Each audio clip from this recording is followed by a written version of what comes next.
bend it up. And I just want you to like hold it there and just wait for 10,000 people. Just be like, get ready. You ready? Not yet. You ready? And then boom. You know, he's so animated.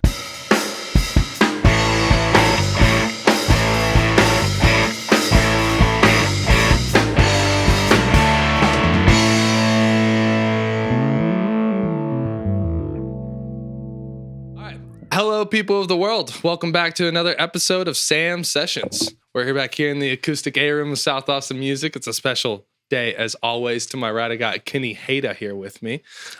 First time meeting you today. It's been great so far. Some things I've picked up is you're definitely a family man. Definitely a family man. Yes. That's cool. We got your kid behind the cameras here. Yep. That's cool. Do you usually take them to like different events and stuff you do with your work?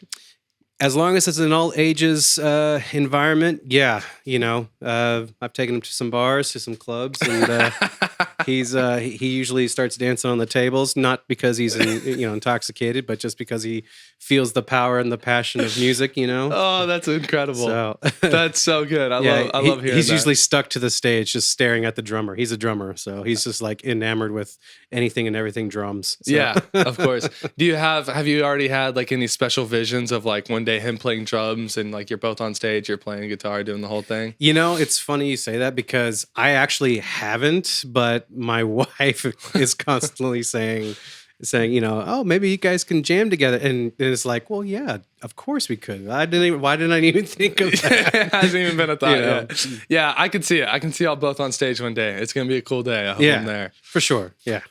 Man, I definitely want to talk about your music career, but it seems you're super multi-talented. You got a history in doing documentaries and certain things along those lines, commercials even. Yeah, so I'm an audio engineer. I went to school here in Austin for that it's called Media Tech Institute, and then I moved up to Denton and went to school at UNT for a little while, and then just kind of one thing led to another. Fast forward several years, and I got kind of thrown into the industry as a location audio sound mixer, and I've loved it ever since. It's provided a lot of things I never thought I'd be able to afford in my life, and so I'm very grateful to the industry. And one of the big things also that I'm grateful for is that it's allowed me to have a roof over my head, but not just my head, but my family's, and also have enough time to pursue my passion as a musician. So, you know, it's not easy, but yeah, documentaries, commercials, news, lots of news, you name it. I've done it. I'll do it again. And it's really interesting because, you know, most musicians I know, it takes up most of their time. How do you find yourself like doing the audio engineer thing and then playing live and like it kind of switches off, or are you doing everything at the same time? You mean like doing audio engineering? Like when you're in the middle of filming a documentary, are you also still focused on your music career, or does one take a backseat to the other? It kind of depends. I try to stay present on the task at hand. Documentaries typically are more what you would call run and gun. So it's like you need to hurry up, get the content, get the situation going. Record, and we're moving, you know, fast paced, and then you could be down for, you know, next several hours, and in which case I probably would start doing some email chains or things like that, you know, emailing venues or things like. So it kind of, when you're on, you're on, you know, and then when you're off, it's like, okay, I can afford to allow myself to focus on some other things other than just the documentary or other, you know, or the commercial or something like that. But usually when I'm hired to do a job, I like to stay focused and just pay attention to that job. Yeah, it's a good idea, I would say, for sure. Yeah. Definitely. Do you have, I personally, I love documentaries. Do you have a specific documentary you would point me in the direction of going to watch? Sure. So there's a documentary that I was a part of. I was fortunate to be a part of on HBO. And it was called Panic, the 2008 financial crisis. Yeah. And I did all the George Bush interviews. No way. So we were at SMU, Southern Methodist University in Dallas, and we recorded his interview up there. And that documentary documentary actually won an Emmy. So No way, yeah, man. so that's pretty cool. Congratulations. That's yeah. incredible. Yeah, I don't have the actual statue, but Yeah. my name's on there. So Yeah, that's so sick. That's sick. Yeah. I recognize the name of that. I've seen it on HBO. I'll be watching that it's tonight. a good one. Yeah, It's a very good one. Yeah, and that's it's cool. pretty eye opening too. It's like, Mhm. what happened to our money as a nation for 48 hours? That's interesting. Yeah. I'll be watching that tonight, no doubt.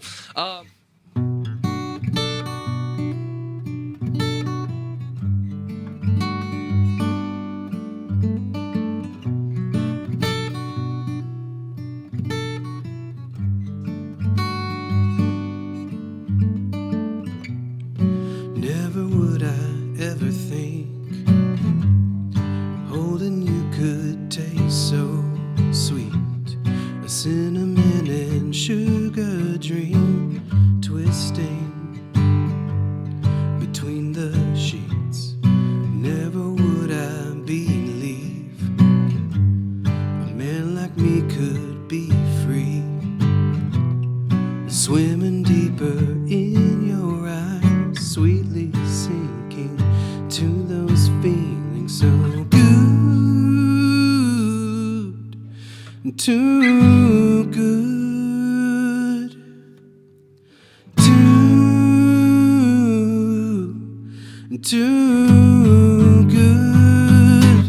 too good to be true.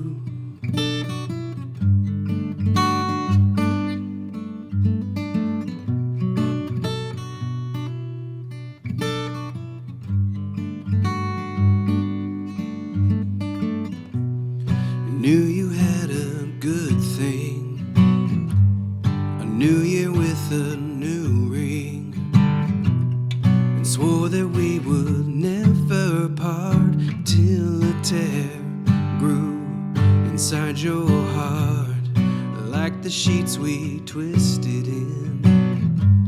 The love you gave grew paper thin. How could I become so blind to a smile meant for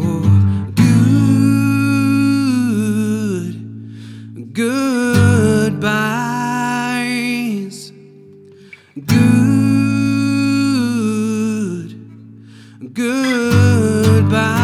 Goodbyes. Well, it's true, I knew I had my hands full with you. I should have listened to my old man. How someone so sweet could ruin a good-hearted man. I don't wanna wake up, no, I don't wanna wake up to a love too good.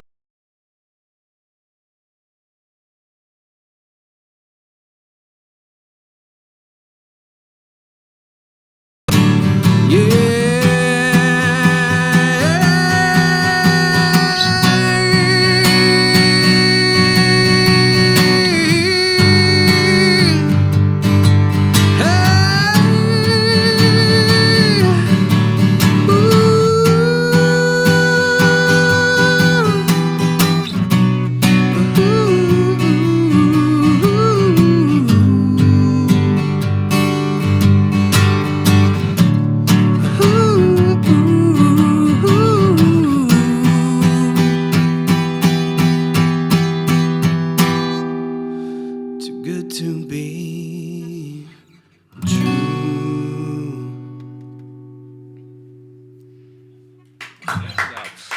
Well, sweet. Moving on to kind of the music side of things here. I know Yeah. you're in a band, Wild Wren. Yep. How would you describe the sound of that band?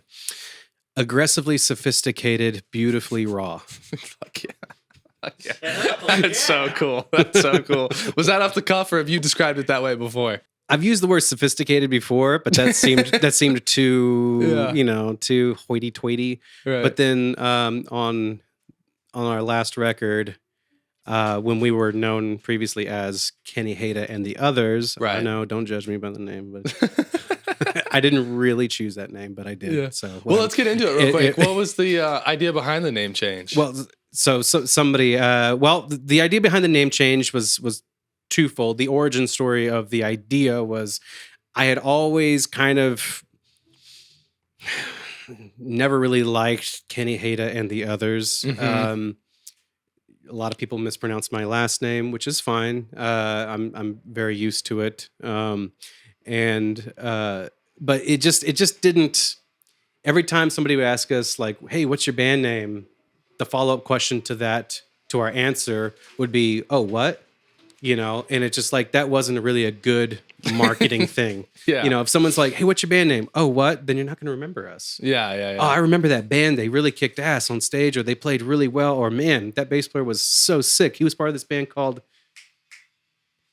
The Others, or something like." It's like, okay. Yeah. And when I know I'm kind of jumping subjects, but when we recorded just recently when we were in the studio late last year, we did 2 new songs, and writing these 2 new songs, I brought the music to the band, but in the recording process, we collectively started realizing that this is becoming much bigger than just Kenny Hada and the others. And we all, especially myself, really wanted to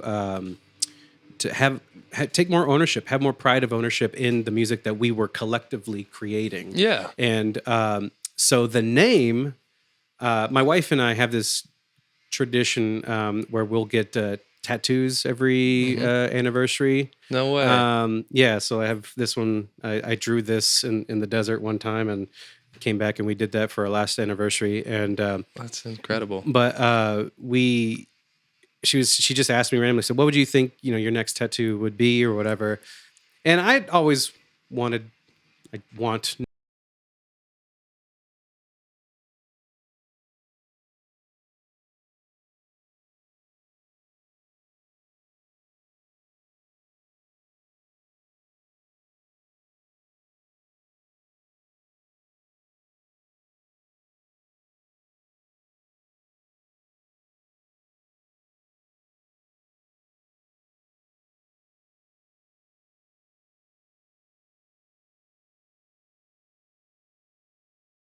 Hey, let me take your ear for a second. What do you think about changing the band name?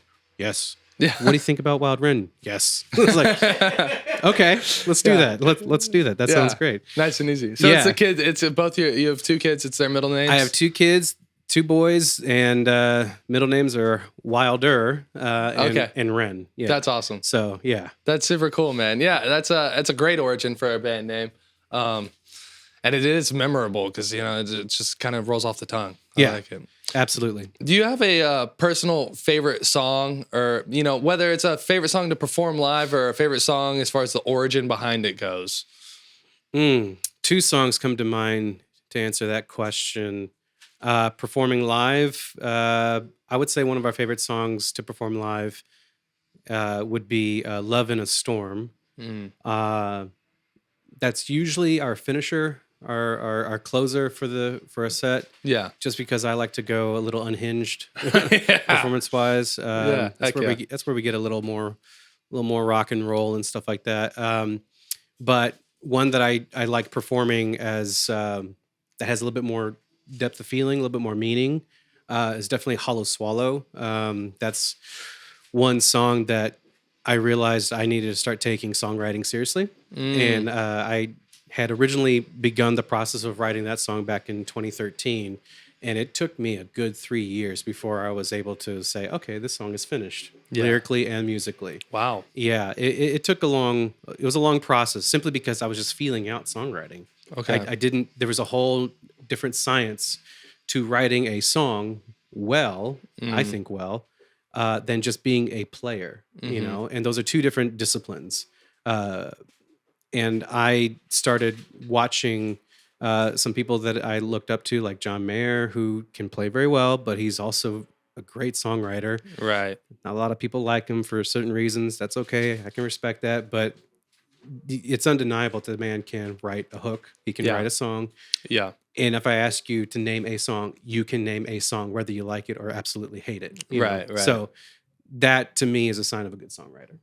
So, Cool. yeah. So looking up to that kind of idea and then taking the art form and really trying to put my own spin on it. Hollow Swallow was really the punctuation or the catalyst, I should say, to becoming a better songwriter, taking it seriously, rather. Yeah, Mhm. that's awesome, man. What an amazing answer. 3 years is a crazy amount of time to put into, I mean, anything, especially a Yeah. song. Yeah. I mean, I have, I have one song that I'll perform later. It's a new song that Mm. we're actually going to be releasing later, but the chord progression I actually came up when I was in 8th grade, and I've had a couple of different. I've tried to use it in songs. It was Mhm. really fast. It was really.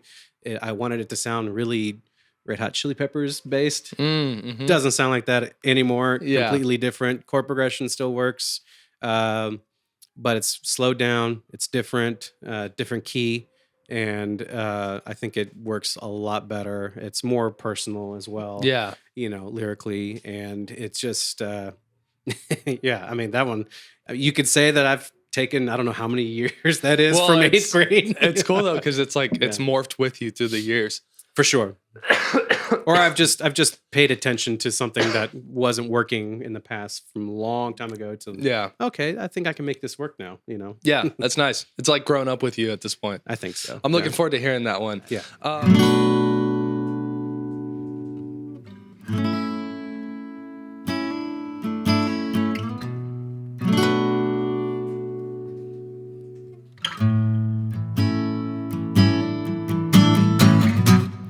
I'm a bird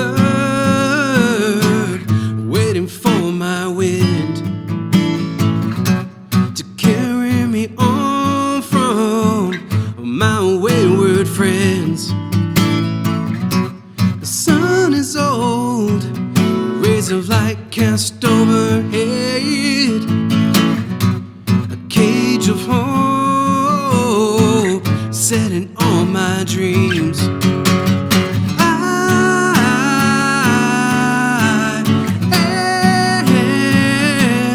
I'm a bird too. I can sing like you. I can sing heaven's song for you. Throw your quarters at my feet so I can feel used. Take my lungs and every quill I own, 'cause my heart's due south where the wind is warm and trees hold the sun. Well,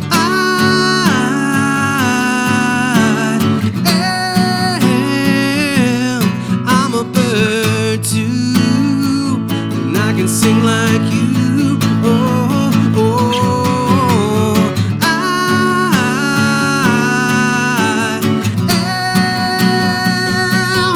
I'm a bird too, and I can sing like you, babe. Maybe if I try, I could spread my wings and sail away on ambitious tears. Don't you understand? All I really need is a helping hand.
Another thing I had to ask you, this is just kind of interesting to ask any artist. Do you have a memory of your like first ever live show, and how old were you, with the nerves you might have had and how it went?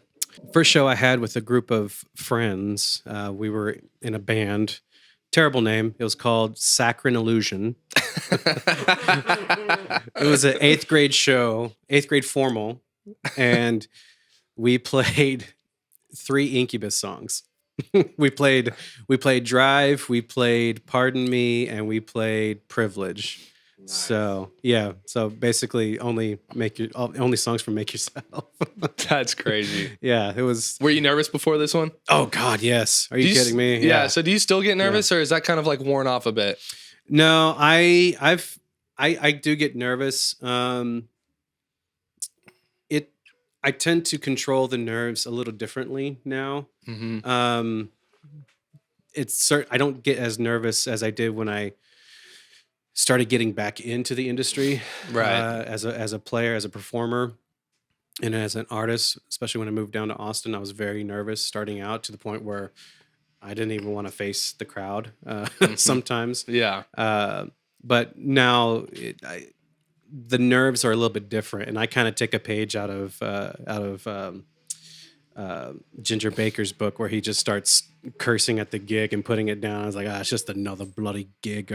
Fucking play for people. Fuck him. Fuck them. All that. So I kind of take a page out of that. It's like, we'll be all right. Let's just play. It's fun, And just sometimes you just got to tell yourself, like, it's just a really good way to rehearse live. We're just going to rehearse live and have fun doing it, and don't give any, don't care. Yeah. But you do care. That's just naturally going to happen. But you try and talk yourself into it. You talk yourself down, yeah. And then maybe a shot of bourbon helps too before. And then it's like, let's go. We're off to the races. Yeah, of course. That's awesome. It's a good way to look at it for sure, especially the shot of bourbon. I can relate to that one for sure. Mm-hmm. Yeah. So I want to talk a little bit about some of the stuff that's coming up for you. I know you have a song coming out in May, as well as a tour. Is that right? Yes, we're working on a tour right now. We will be heading back up to Dallas. We're trying to work on some dates for Oklahoma and Arkansas. Okay, cool. And we'll try to swing back around. And of course, play in Austin. We're always playing in Austin. So. Yeah, awesome. Do you tour very often, or is it a little bit more rare? Trying to make it more of a regular thing. Right. Yeah, it seems like if you want to if you want to find out what your band is made of, it's good to put it through the touring paces. Yeah, quite a bit, and the guys in the band, they're all seasoned musicians. We're all seasoned musicians. We've all toured, individually in different projects. We all know how it goes. We all know the strain it can put on your body, your mind, your diet, all those things. But the payoff, when done well, is, I think, much bigger of a reward than just constantly staying in your own market. Some people are very good at sticking to one market. I think we are good at our market here in Austin, but I think we have a better shot of drawing some attention to what we do and what we provide musically and creatively if we branched out, and because our real the real goulash that makes us up is our live performance. We really certainly take pride in our live performances, and so as you should. Yeah. How are people in Oklahoma going to be able to? I mean, sure, live videos, but it's a different feel. It's a different feeling. It's a different experience when you're right there. It's like, man, I got to see those. I mean, you hear old guys talking about, I saw Jimi Hendrix back in the day or whatever. It just blew my mind or whatever. And now it's like, we don't get that feeling that old guy has because we're just watching, the Woodstock, YouTube or the Woodstock documentary or something like that. It's like, we don't hear the sheer raw power of a Marshall full stack, Yeah, So. I like what you said about find out what your band is really made of too. Absolutely. You kind of got to go through it a little bit and learn about each other that way, and probably come out stronger by the end of it. One thing I learned as a location audio sound mixer is because sometimes you do go out on the road for a documentary or for a project for a week or weeks on end, and I was told early on in my career that if if the producer, if the client can stand being in a van with you for at least 10 days, you got the job.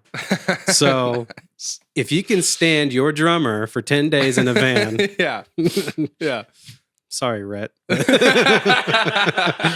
You got the job, you know? You're gonna be okay. Yeah. Oh, that's awesome. That's an interesting perspective to hear on it for sure. You have another song coming out this summer, is that correct? Yeah, I don't have a release date set just yet, but yes, it's that song that I was talking to you about, how it's a little bit more personal. I started writing when I was in 8th grade, Right. but I hope it's mature. Yeah. Yeah. But yeah, Do you have a name for the song? absolutely. So this song that we're talking about right now is called "Too Good to Be True." Okay. The song that we're going to be releasing in May is called "I'm a Bird." And I know you're also in the studio right now with Frenchie Smith. He's done some stuff with the Jets. Namely, the one I am most familiar with is "Are You Gonna Be My Girl?" But what kind of stuff are those the two songs you're working on with him, or is this a different thing? Those are the two songs that we did with him. We actually came out of the studio late 2023, and I'm slow. I Yeah. take my time in releasing. I want the best quality as That's a good way. possible. But Yeah. the experience that we had with Frenchie in the studio as a producer was absolutely mind blowing, Mhm. humbling, and also reinvigorating our creative process as well. It also was very eye opening emotionally for me. Yeah. You know, he has a very subtle and yet I would say he has a very subtle but very intense and specific way to bring certain emotions out of you, Mm. but out of you playing your instrument. So drawing that emotion, making the connection from you and your instrument. And he doesn't really vocalize that. He doesn't approach it that way. You can see it in his eyes, his Yeah. mannerisms. He's like, and he's so anecdotal when it comes to, explaining what he's looking for in you. So you really have to pay attention to Yeah. what he's saying and how he's asking you to play a certain way or whatever, Uh-huh. Like he was asking me to bend a note and he's like, all right, so this note is just going to be, I can't even remember what he said, but he's just like, you just got to bend it up. And I just want you to like hold it there and just wait for 10,000 people. Just be like, get ready. You ready? Not yet. You ready? And then boom. He's so animated and I love it to death. It just, when we did pre-production with him, we were like, what is going on here? And just watching like Micaiah or Jim's reactions were just so priceless because they're like, okay, thank you. Yeah. But we finally, like in those days that we spent in the studio with him, I felt like Frenchie and the rest of us we just got much closer, on a very close and personal level, emotional level. Yeah. We were able to open up, share some things about each other, about each other's lives, and it just made the creative process all the more meaningful For sure. to me, and I think Frenchie as well. And I mean, we all just can't wait to get back in the studio and do more. Yeah. So That's such a cool experience to share, like as a band too. That's really incredible. yeah. That's cool. That's a sign of a good producer. Yeah. That's a sign of a producer doing what they're supposed to do. That's awesome. Yeah. Good to hear. When this is released, we're probably going to be days away from South by Southwest. Mhm. Being an awesome musician, I can only imagine you got some stuff lined up for that. Have a few things lined up, sure. So March 11th, we're doing a showcase at the Hideaway Kitchen and Bar, which is in South Austin, and we will be doing a showcase there. It's for A&J Presents, which it's Jim and Annie. They're the ones who are putting it on, and we have Carly Wascom, Gabby Turner, and Kikimora from El Paso that will be on that bill, including Wild Ren. So we're very excited to be a part of that. That's going to be fun. Yeah. It's an all ages show. I think it's $10 to get in, so Sweet. it'll be fun. If you're not going to see the music, at least come Yeah. by and see Atticus. This kid's awesome. Over Oh, here. yeah, I love Addy. this guy. He's like, "What you talking about?" It's like, I just love popcorn right now. Sir, what are your current thoughts on the state of music in Austin right now? drums. Man, we really wish we had a camera over there. That would have been good. Yeah.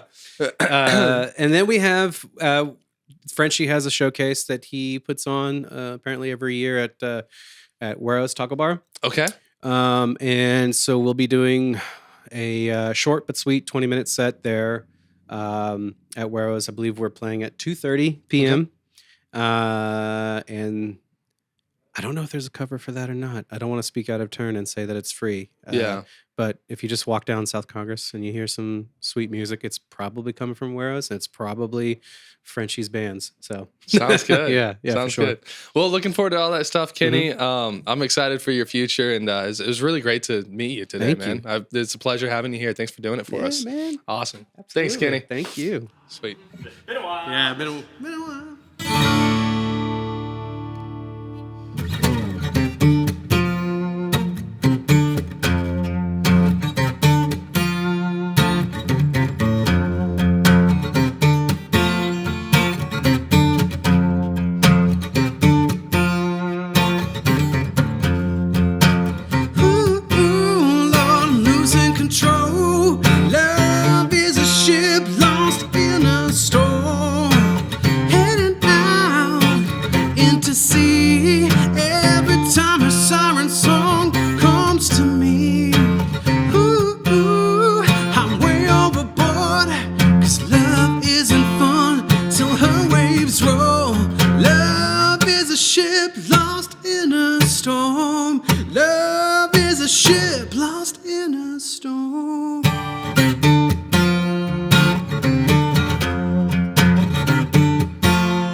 Thanks.